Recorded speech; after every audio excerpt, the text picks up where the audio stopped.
नमः श्रीवर्धमानाय निर्धूतकलिलात्मने सालोकानां त्रिलोकानां यद्विद्यादर्पणायते।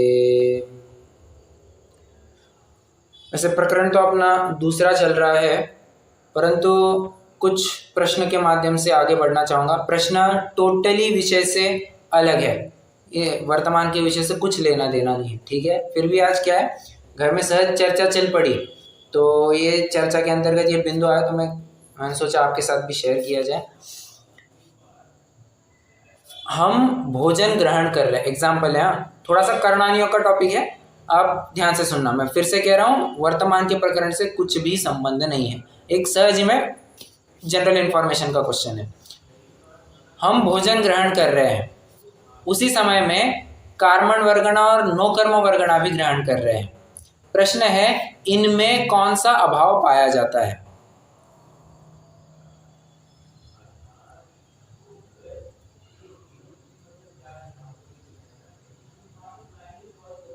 क्वेश्चन समझा?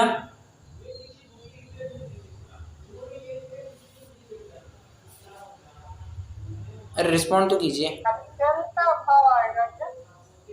एक भोजन में और कर्मण वर्गना और नौकर्म वर्गना ऐसा बोल रहे हैं? यस, एक उत्तर आया अत्यंत अभाव, एक उत्तर आया अन्योन्य भाव। और बोलिए।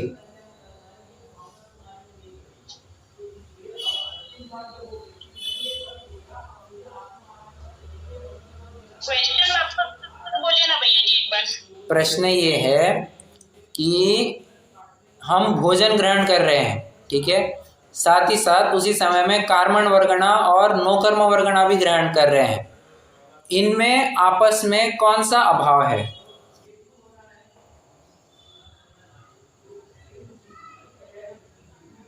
दो उत्तर आए हैं अपने पास, एक अत्यंत अभाव, एक अन्योन्य अभाव।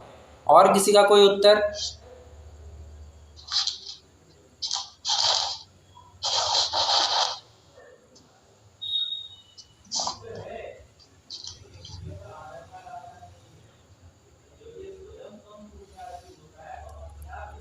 चलिए बताता हूं मैं।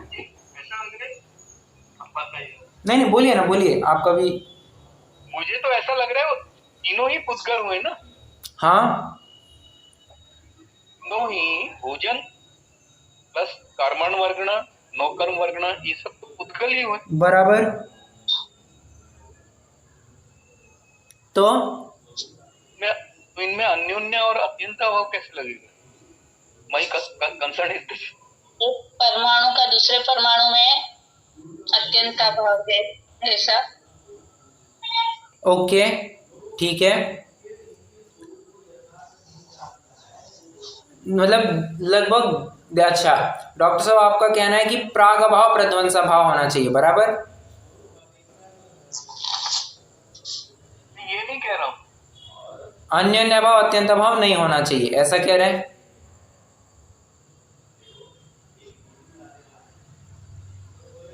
एक पर्याय दूसरे पर्याय से अलग है, ऐसा हो सकता है। अरे आप ज्यादा डेप्थ में घुस गए रे। हाँ, मूल दो वस्तु। डेफिनेशन तो ऐसे ही है ना, एक द्रव्य की पर्याय दूसरे द्रव्य की पर्याय को में अभाव है, वो अन्योन्य अभाव है, और एक द्रव्य का दूसरे द्रव्य में अभाव है, वो अत्यंत अभाव है ना। ऐसा है ना, डेफिनेशन सही है। हाँ बराबर।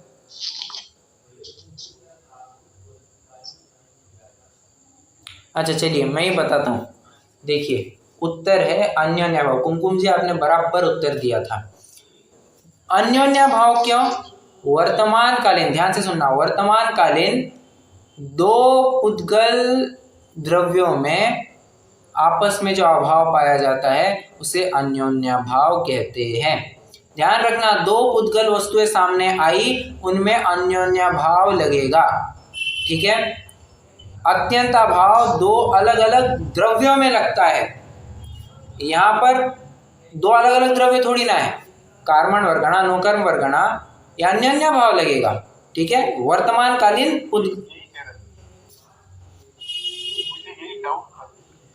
हाँ, इसमें एक छोटा सा एक्सेप्शन ये है जो कोमल जी आपने पॉइंट आउट किया कि एक परमाणु का दूसरे परमाणु में अत्यंत अभाव है, परंतु जो पुद्गल स्कंद है, दो पुद्गल स्कंदों का आपस में अन्योन्य अभाव बताया गया है। ठीक है, वर्गणा ये स्कंद होता है। स्कंद मतलब एक परमाणुओं का समूह, इतना ही समझ के चलिए, मतलब एक ग्रुप होता है, गट्ठा होता है, और उस गट्ठे का आपस में अन्योन्य भाव होता है। ठीक है, किसी को कोई प्रश्न है इसमें? मैं तो सहज में पूछ रहा था। एक बार फिर से इसको करेंगे प्लीज। फिर से ठीक है, मैं ये कह रहा हूं, वर्तमान कालीन दो पुद्गल द्रव्यों का आपस में, दो पुद्गल स्कंद कहिए, दो पुद्गल स्कंदों का अन्योन्य भाव होता है। शब्द की ओर गौर करना, वर्तमान कालीन एक दो पुद्गल स्कंद, पुद्गल और स्कंद, इनका आपस में अन्योन्य भाव होता है। ठीक है, और पर्याय का नहीं ना, पर्याय का नहीं, उनके स्कंद की पर्याय का। ऑफ कोर्स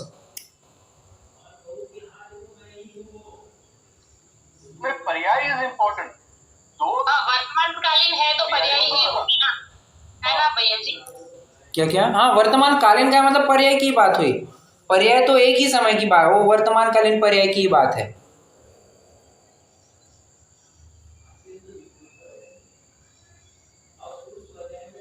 द्रव्य पुद्गल है, लेकिन उनकी जो दो द्रव्यों की पर्याय है वो अलग अलग, इसलिए अन्योन्य भाव। ठीक है, यस आप वैसे कह सकते हैं।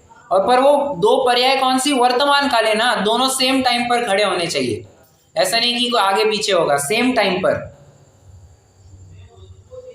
और एक बार प्रध्वंसाभाव और प्रागभाव भी एक बार डेफिनेशन बता दीजिए। प्रागभाव मतलब वर्तमान कालीन पर्याय का पूर्व पर्याय में अभाव, उसे प्रागभाव कहते हैं। जैसे क्या उदाहरण दूं? एक अत्यंत स्थूल उदाहरण है, ये लगाना नहीं। महावीर की पर्याय का शेर की पर्याय में अभाव, उसे प्रागभाव कहते हैं। ठीक है, ध्यान रखना, प्रागभाव प्रध्वंसाभाव ये अनंतर पूर्व और अनंतर उत्तर क्षणवर्ती पर्यायों में लगता है, मतलब इमीडिएटली नेक्स्ट पर्याय में ही लगता है, इमीडिएटली आगे या इमीडिएटली पीछे, जो कुछ भी होगा। ओके, ये मैंने इसलिए जानबूझकर क्या कहा कि अत्यंत स्थूल उदाहरण दे रहा हूं मैं। महावीर की पर्याय का शेर की पर्याय में अभाव, सो प्रागभाव स्थूल उदाहरण था। और प्रध्वंसाभाव माने वर्तमान की पर्याय का भविष्यकालीन पर्याय में अभाव, उसे प्रध्वंसाभाव कहते हैं। जैसे अब उदाहरण कुछ भी लीजिए, क्या उदाहरण ले?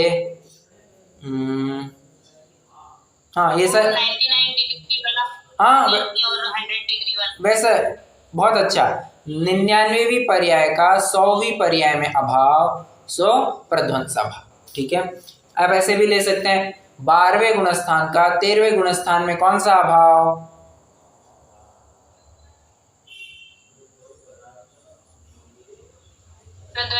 करेक्ट, बहुत अच्छा। ओके, वैसे मैं पहले ही बता चुका था, ये अपना वर्तमान का विषय नहीं है, बट उस बहाने, प्रश्न के बहाने अपने थोड़े कंसेप्ट्स भी ब्रश अप हो गए।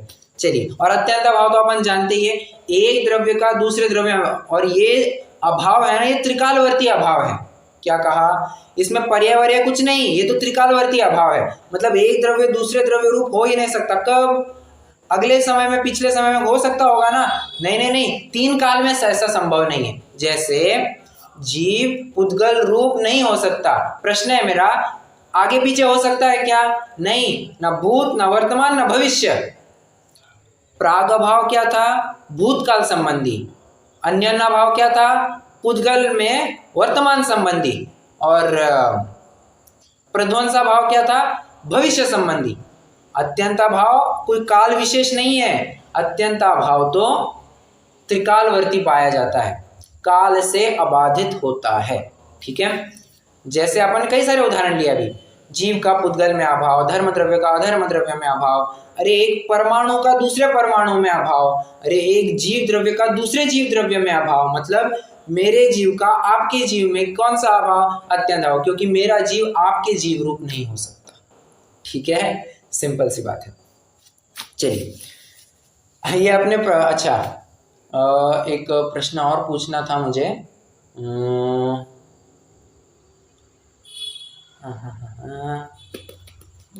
चलिए मैं भूल गया, मुझे सोचा था तो मैंने बताता हूँ मैं। हाँ हाँ हाँ नहीं क्या है, नहीं क्या है, मैंने जब सुना तो मैं भी सोचना कि यार ये क्या बता दिया, ये क्या बता दिया। तो बाद में मुझे तुरंत क्लिक हुआ कि हाँ, दो पुद्गल द्रव्य है, उनकी वर्तमान कालिक पर्याय में अन्य अन्य भाव लगेगा। ठीक है, क्योंकि हुआ क्या, अभाव की ऐसे कुछ चर्चा चल नहीं रही थी, जनरल डिस्कशन चल रहा था। अचानक से पिताजी ने कुछ कंसेप्ट लगा दिया और बोल दिया कि उनमें अन्य अन्य भाव है। मैं बोला अरे ये क्या हो रहा है तो फिर मैं सोचने लग गया, मैंने कहा ये अच्छा पॉइंट है। चलिए, हाँ, कल कहाँ तक आए थे? कल हमने वैयावृत्ति का सामान्य स्वरूप जाना था। वैयावृत्ति किसे कहते हैं, वैयावृत्ति किसकी की जाती है, वैयावृत्ति के अर्थ में दान की विशेषता की थी, और दान में भी आहार दान की मुख्यता अपन ने रखी थी। बराबर। वैसे एक कल भी ये बात मैंने कही थी, आज भी फिर से कहना चाहूंगा, यहाँ पर आहार दान की मुख्यता से बात चलेगी। आपको सिर्फ आहार दान ही नहीं लेना है, आपको चारों दान लेने हैं, और सिर्फ चारों दान ही नहीं लेने हैं, आपको दान के अलावा वैयावृत्ति के अंतर्गत जो सेवा शुश्रूषा की जाती है मुनि राजों की आदि, वो भी ले सकते हैं, वो भी लेना ही चाहिए। ठीक है, आइए, कल हमने इसका स्वरूप देखा था, और अभी हम अगले श्लोक की तरफ बढ़ जाते हैं।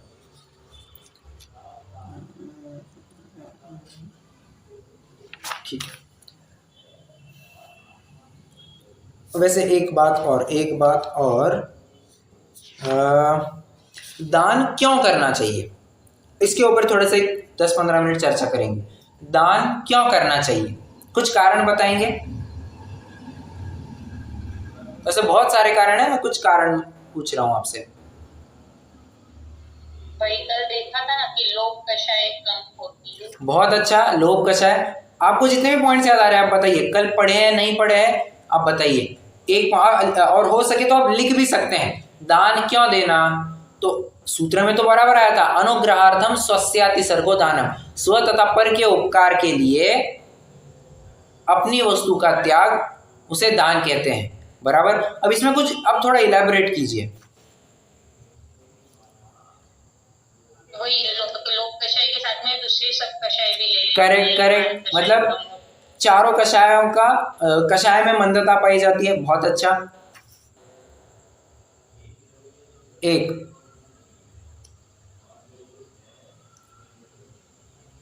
अपना जो परिग्रह है वो थोड़ा कम होता जाता है। राइट। दो, और इससे जुड़ा हुआ एक और बिंदु आप बता सकते हैं, आपका बिंदु सही, इससे जुड़ा हुआ एक और बिंदु आएगा। यदि आदमी दान नहीं करेगा तो फिर वो अनाप शनाप ही खर्च करता है। ओके, करेक्ट, अनाप शनाप खर्च करेगा। बहुत अच्छा।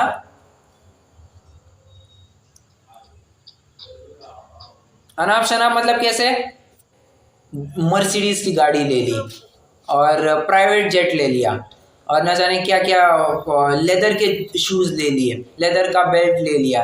अरे कोई ज़रूरत ही नहीं थी, ये सब लग्जरीज वगैरह की कोई ज़रूरत ही नहीं थी तुमने।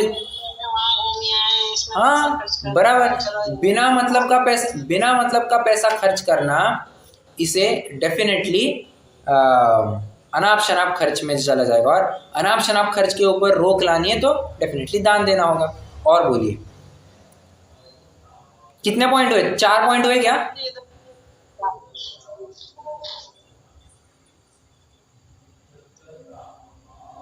तीन पॉइंट हुए, 4 पॉइंट हुए?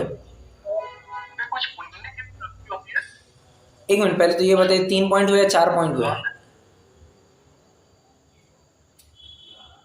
एक तो मंद कक्षाय का हाँ, पॉइंट हुआ, हाँ, एक परिग्रह का पॉइंट हुआ, ओके, और फिर एक अनाप शनाप खर्च वाला पॉइंट हुआ। हाँ, 3 हो गए। हाँ, अब बोलिए। और धन की 3 ही गतियां हैं, जैसा कि भोग, या तो वो भोगेगा उसे, या दान करेगा, या फिर वो नाश को ही प्राप्त होएगा। बराबर, बहुत अच्छा, बहुत अच्छा। जिसमें से सबसे बेस्ट होता है धन को दान में लगाना। करेक्ट। डॉक्टर साहब आप कुछ कह रहे थे? कह रहा था कि इसमें थोड़ा पुण्य वगैरह कुछ प्राप्ति होती है। करेक्ट करेक्ट, बहुत अच्छा। पुण्य का बंध होता है। और दूसरा, जैसे जिनको दान दे रहे हैं, हाँ, उनका भी मतलब भला, हाँ, अपने स्वयं पर का भला तो उनकी भी जो क्या बोलते हैं, समस्या हल होगी। एक प्रकार से स्थितिकरण होता है। सफल हो जाता है। क्या ऐसा कह सकता हूँ, स्थितिकरण होता है उनका भी।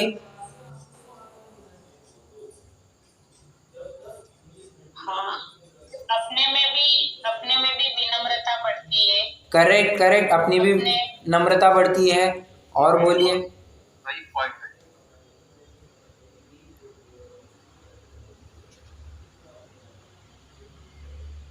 एक पॉइंट मैं बोलता हूँ तब तक आप और सोचिए। देखिए, एक सामाजिक व्यवस्था होती है। सामाजिक व्यवस्था कहने की अपेक्षा क्या कहना चाहिए, एक सोसाइटी का एक हिडन रूल कह सकते हैं, लॉ कह सकते हैं कि हमारा समाज के प्रति एक दायित्व होता है कि हमने जितना कमाया है उसमें से कुछ हिस्सा हम समाज को फिर से लौटा दें। तो ये किसके माध्यम से संभव है? ये दान के माध्यम से संभव है। मतलब हमारी सामाजिक जिम्मेदारी भी पूरी होती है। ये भी एक पॉइंट ले लेना, जिसी को आज स्टैंडर्ड लैंग्वेज में सोशल रिस्पॉन्सिबिलिटी के नाम से जाना जाता है। बराबर।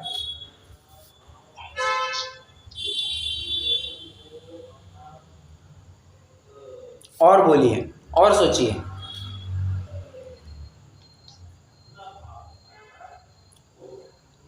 और ज्यादा पैसा होगा तो इधर उधर घूमते रहेंगे, फालतू में वेस्ट होएगा, जाना रहेगा इधर उधर। राइट, वो अपना पॉइंट कवर हो गया। अनाप शनाप खर्च होगा।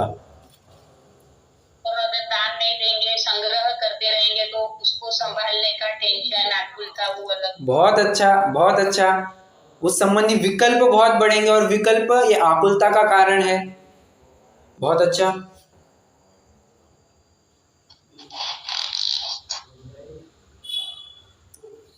अरे और बहुत सारे पॉइंट्स निकलेंगे, आप सोचेंगे उतना कम है, बट 2-3 पॉइंट्स में अपन अभी खत्म करेंगे।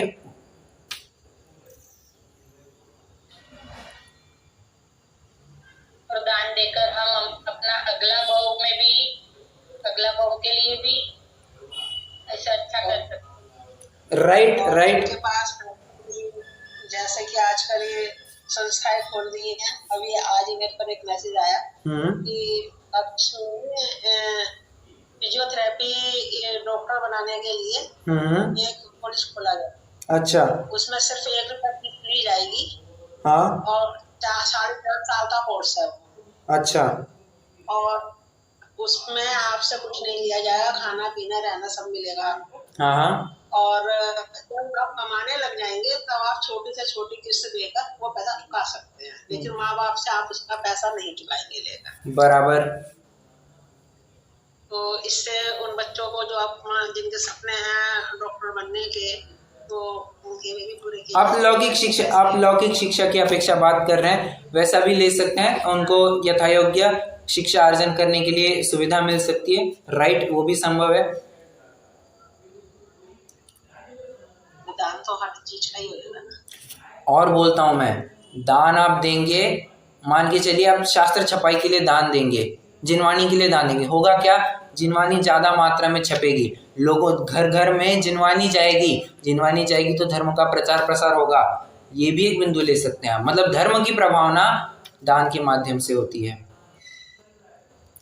एक स्थितिकरण का पॉइंट अपन ने लिया ही था कि दूसरों का स्थितिकरण होता है और साथ में स्वयं का भी स्थितिकरण होता है।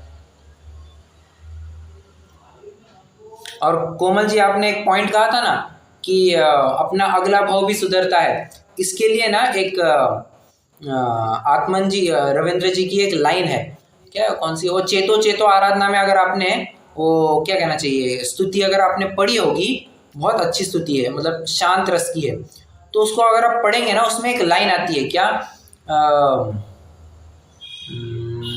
है, आज सुबह ही पिताजी सुना रहे थे, क्या थी, श्रृंगार अरु भोगों की रुचि का फल कहती नारी, कंजूसी पूर्वक संचय का फल कहते भिखारी। दूसरी लाइन क्या महत्वपूर्ण, पहली लाइन तो छोड़ दीजिए। कंजूसी पूर्वक संचय का फल कहते भिखारी, मतलब तुमने पैसा संचय कर करके, इकट्ठा कर करके अपने पास बनाए रखा, कंजूस बने। कंजूस मतलब क्या, अब व्यर्थ पैसा नहीं उड़ाना, इसको कंजूसी नहीं कह रहे हैं। तुमने दान देने में कंजूसी की ना, तो उसके फल में क्या हुआ, कंजूसी पूर्वक संचय का फल कहते भिखारी, अगले भाव में तुम भिखारी बन जाओगे। तो कोमल जी आपके पॉइंट से जुड़ करके है कि हम अपना अगला भाव अगर इस रूप में नहीं देखना चाहते हैं तो कम से कम अभी तो दान देना चाहिए, ठीक है। और शशि जी आपने एक पॉइंट उठाया था कि हमारा परिग्रह कम होता है। इसके साथ साथ मैं आपको कह रहा था ना, एक और पॉइंट जुड़ करके आएगा, परिग्रह और परिग्रह संबंधी आसक्ति भी कम होती है। परिग्रह तो कम होगा ही, प्लस देखिए आसक्ति भी कम होती है, तो आप वो भी पॉइंट ले सकते हैं। मतलब कई सारे रीजंस है, बहुत सारे रीजंस है। आप लिस्ट निकालना चाहे तो लिस्ट निकल जाएगी, बट दान का महत्व बहुत बहुत बहुत बताया गया है, बहुत बताया है, ठीक है। सिर्फ दान ही नहीं, मदद इन जनरल जो अपन हेल्प करते हैं ना, उस हेल्प का भी बहुत महत्व है। मदद क्यों करनी चाहिए किसी को, क्या फायदा होता है। अरे आप अगर क्या, मैं आप अभी जस्ट अपना स्वाध्याय चालू होने से पहले पढ़ रहा था, कहाँ गया, हाँ, आपको अगर आज टाइम मिले तो आज कल में जब भी टाइम मिले पेज नंबर 186 187 पढ़ना, ये रत्नाकरण श्रावकाचार्य का। जबरदस्त इन्होंने इतना अच्छा विश्लेषण किया है। वे तो कहते हैं कि कोई तुम्हारा कितना भी बुरा करो, हमें तो उनकी मदद करने से नहीं चूकना चाहिए। देखिए, दूसरे लोग हमारा हित करे या अहित करे, हमें तो दूसरों का उपकार ही करना चाहिए। देखिए बहुत बड़ी बात आई है। और एक और क्या कहा, अपने से जो बैर रखता हो, उपकार करने पर भी उपकार नहीं मानता हो, उससे भी गुण ग्रहण करना, दान सम्मान करना। बहुत बड़ी बात कह दी है पंडित जी साहब ने, सदाशिव दास जी ने। वे कहते हैं दान की महिमा बहुत विशेष है, तुम एक बार दे करके तो देखो। और देखिए ना, शेयर करने में कभी किसी को दुख नहीं होता है। एक छोटा सा एग्जाम्पल है, ये एग्जाम्पल अपन डेफिनेटली आगे भी देखेंगे, बट अभी थोड़ा प्रकरण चल रहा है तो बता ही देता हूँ। मान के चलिए स्कूल में 10 बच्चे हैं, ठीक है।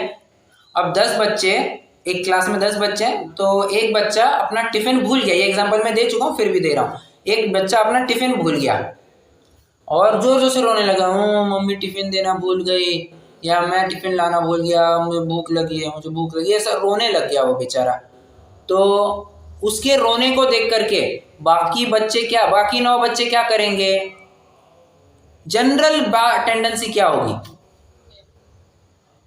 शेयर करेंगे उसकी। एग्जैक्टली, शेयर करेंगे, अपना टिफिन आगे रखेंगे, अरे तुम लो ना हमारे इसमें से।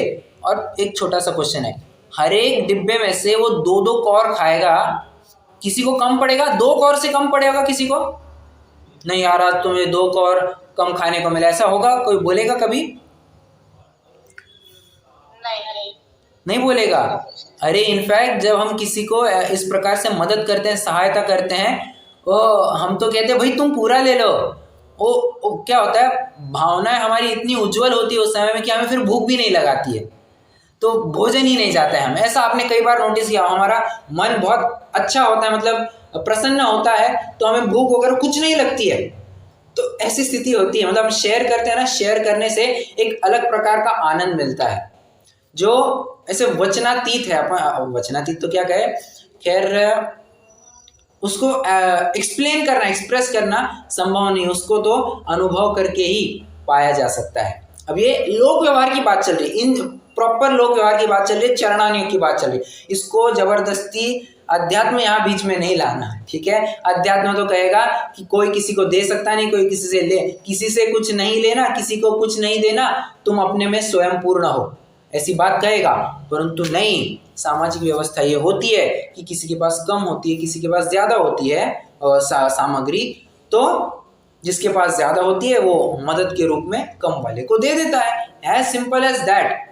देखिए एक और छोटा एग्जांपल देता हूँ मैं, मान के चलिए, हाँ जी, मैं ये कह रहा था, ये जो मैंने इसमें ये कौन सी बुक में देख रहा था कि कुछ जैसे आप भिखारी वगैरह आते हैं, एक्चुअली वो दान नहीं कहलाता है इनके हिसाब से, उनका इनके ये करुणा कहलाता है।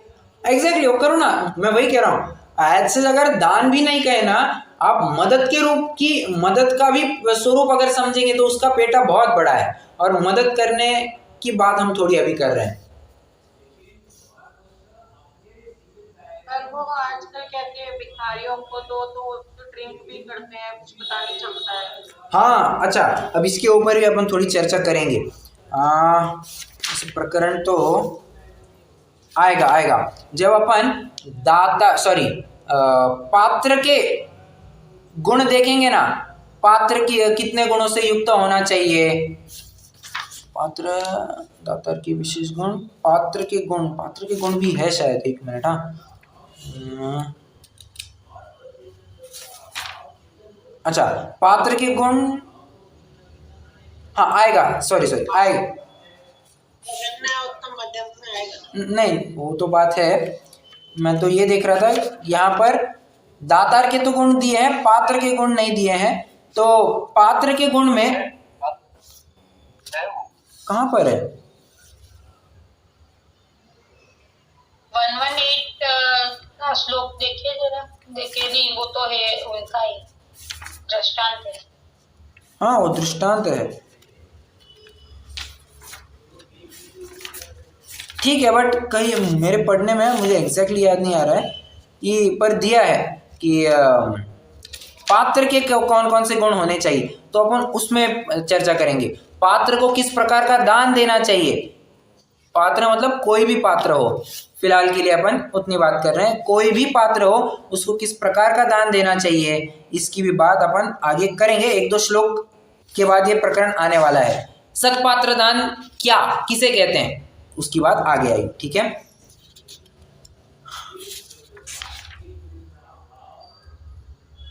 चलिए,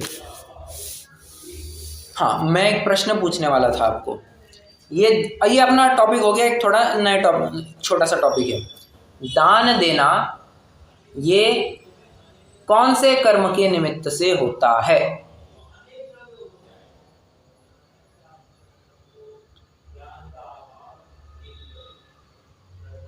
वो अंतराय कर्म और लाभांतराय, अंतराय की अंतराय और लाभांतराय। अरे अंतराय का ही तो एक भेद है, लाभांतराय, लाभ अंतराय।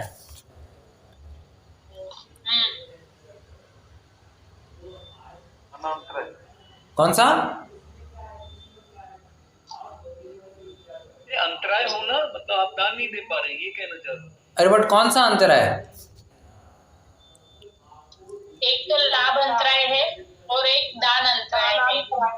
करेक्ट, मतलब ध्यान से समझना, दान की प्रक्रिया में दुतरफा व्याप्ति लगती है। एक तो देने दातार के दानांतराय कर्म का क्षयक्षम, उदय नहीं कह रहा हूं, उदय होगा तो क्या होगा, दानांतराय कर्म का उदय होगा तो क्या होगा, अरे दान देने की क्या कहा,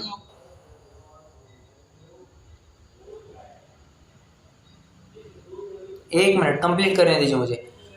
दानांतराय का कर्म का उदय होगा तो उदय में तो कार्य बनता ही नहीं है, उदय में कार्य तो दिखेगा ही नहीं हमें, बराबर, तो उदय की बात नहीं है। क्षय होगा तो दान देने की बात ही नहीं होगी, तो उसमें भी कार्य नहीं होगा, तो क्षयक्षम में कार्य देखने को मिलेगा। मतलब दानांतराय कर्म के क्षयक्षम से, दातार के दानांतराय कर्म के क्षयक्षम से तथा पात्र के लाभांतराय कर्म के क्षयक्षम से दान की प्रक्रिया संपन्न होती है। प्रश्न है मेरा, पात्र के लाभांतराय कर्म का क्षयक्षम नहीं होगा तो क्या? पात्र ही नहीं मिल पाएगा हमें, तो हम दान किधर दें? नहीं नहीं, पात्र सामने खड़ा है परंतु उसके लाभांतर कर्म का उदय नहीं है, क्षयक्षम नहीं है, तो क्या?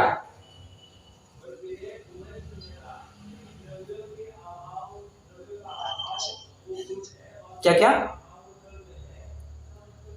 फिर भी दान कैसे दिया जा सकता है? हम दान देना चाहेंगे लेकिन आगे भाव बदल जाएंगे या तो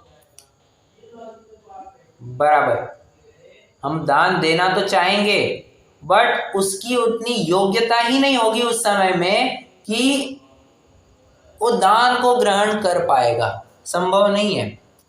ठीक है, मतलब ये योग्यता की बात होती है, दोनों का कोइंसिडेंस होना, देने वाले का भी दानांतरय कर्म का क्षयक्षम, लेने वाले का भी लाभांतरय कर्म का क्षयक्षम, तब जाकर के ही दान की प्रक्रिया संभव होती है। देखिए आज की कक्षा में दूसरा करणानि योग का प्रश्न पूछ लिया मैंने। ठीक है, चलिए, वैसे अंतराय के 5 भेद कौन से?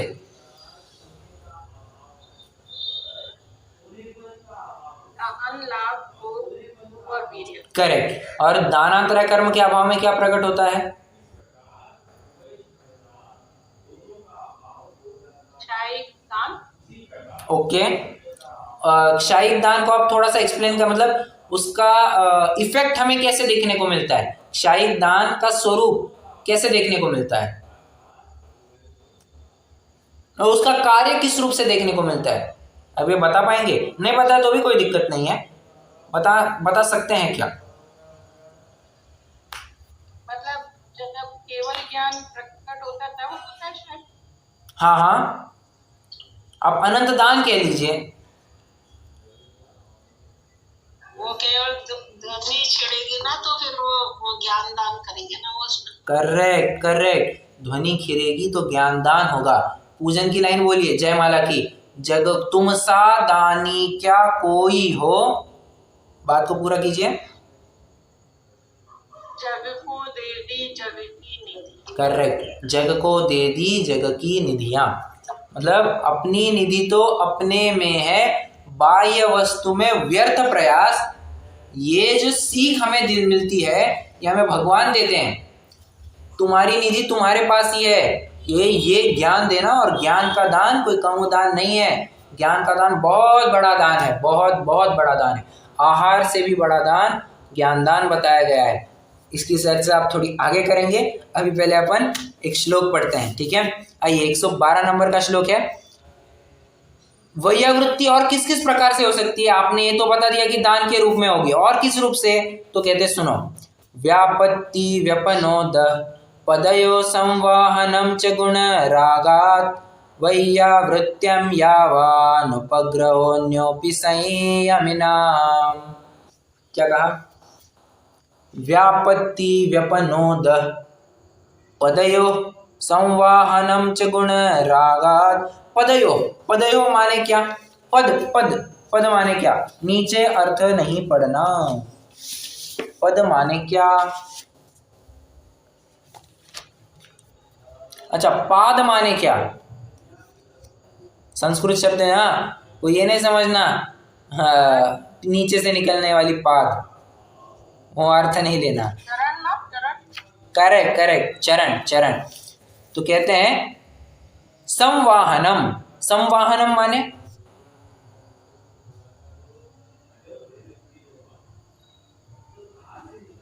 संवाहनम का अर्थ होता है दबाना। ठीक है, सिंपल सा अर्थ है पैरों को दबाना, वो पदयो संवाहनम। कैसे? गुण रागात, उनके गुणों के प्रति अनुराग होने से, उनकी विशेष भक्ति आ जाने से उनके पैर आदि दबाना। ठीक है, वैयावृत्यम यावान उपग्रहोऽन्योऽपि संयमिना। उपग्रह आ गया यहाँ पर शब्द उपग्रह। उपग्रह माने क्या?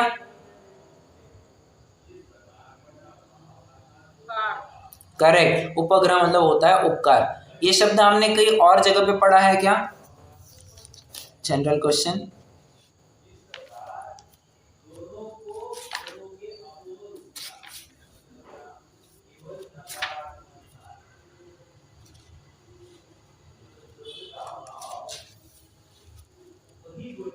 अरे बोलिए ना, ये सूत्र बड़ा फेमस है, बड़ा फेमस है।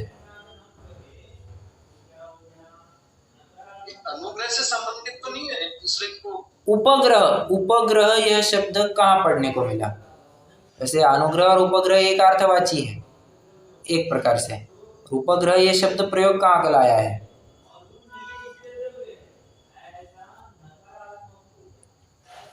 परस्पराग्रह ऐसा आता है। करेक्ट करेक्ट, परस्परोपग्रहो जीवाना। उपग्रह माने होता है उपकार। तो उपकार की भावना से दान दिया जाता है। देखिए यहाँ पर फिर से वो बात आ गई। और यहाँ पर क्या कहते हैं, तत्वार्थ सूत्र के 7वें अध्याय का 38वां सूत्र भी याद करना, अनुग्रहार्थम स्वस्याति सर्गो दानम। पर तथा स्व के हित के लिए अपनी वस्तु का त्याग उसे दान कहते हैं। बराबर।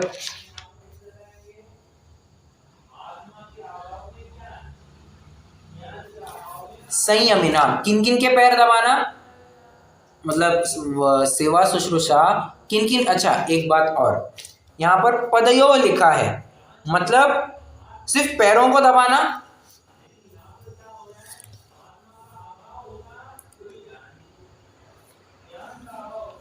पदयो लिखा है मतलब सिर्फ पैरों को दबाना।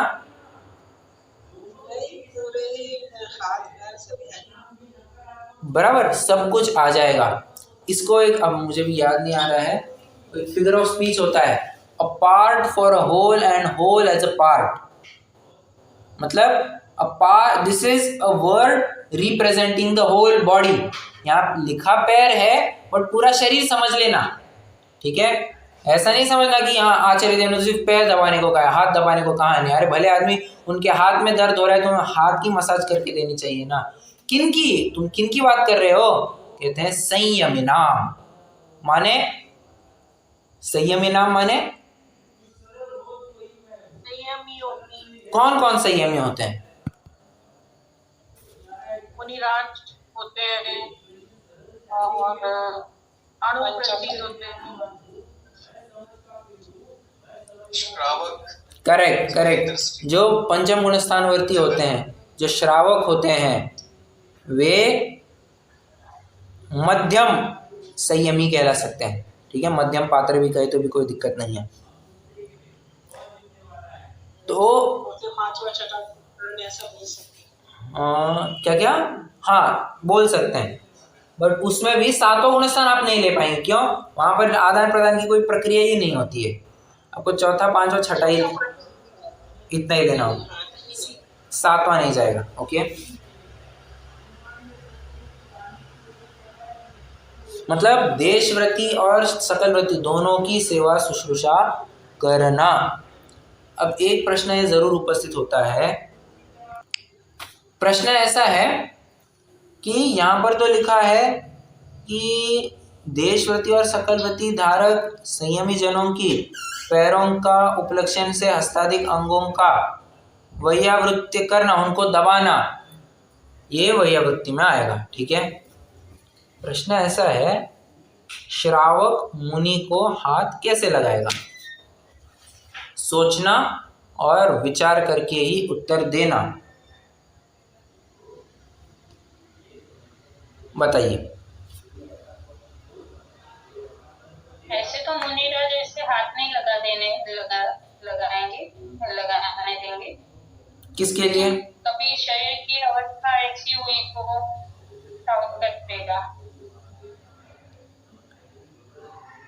नहीं नहीं नहीं,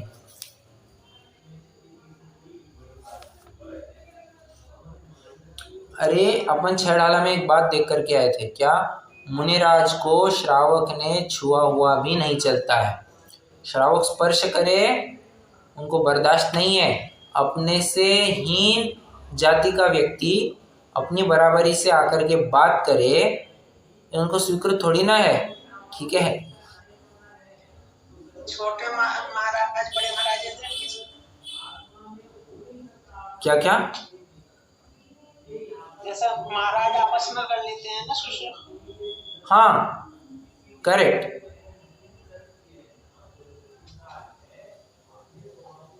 अच्छा चलिए, मैं इसको एक छोटा सा होमवर्क भी और देता हूँ। आप छठवीं ढाल के ज़रा नोट्स पढ़ना, अपन ने किसके ऊपर कितनी चर्चा कैसी की है, उसमें आपको ये पॉइंट ज़रूर मिल जाएगा। अब उतने थोड़े 2-3 पॉइंट भी अगर पढ़ करके आएंगे तो इनफ रहेगा। ओके, चलिए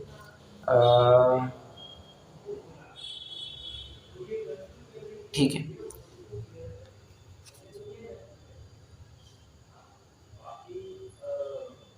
चलिए 40वां कह रहा हूँ मैं, 112 नंबर का श्लोक भी हो गया है। हाँ, अभी 123। जैसे इसमें संयमियों के लिए लिखा और सनातनियों के लिए भी है। ओके, जनरल में भी तो कर सकते हैं ना, जैसे किसी प्रॉब्लम है तो। हाँ यस, डेफिनेटली। बट मैं मुद्दा क्या कह रहा हूँ, श्रावक मुनिराज को छुएगा क्या, और छुएगा तो भी कौन सी स्थिति होगी, इसका उत्तर मुझे आपको कल देना है। ठीक है, अभी आपको याद भी आया तो भी अभी मत देना, अपन कल देखेंगे। ठीक है,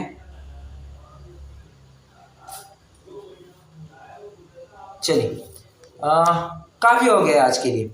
अब और क्या है, कल जो श्लोक चलेगा 23वां श्लोक, वहाँ पर टोटली नया टॉपिक चलने वाला है।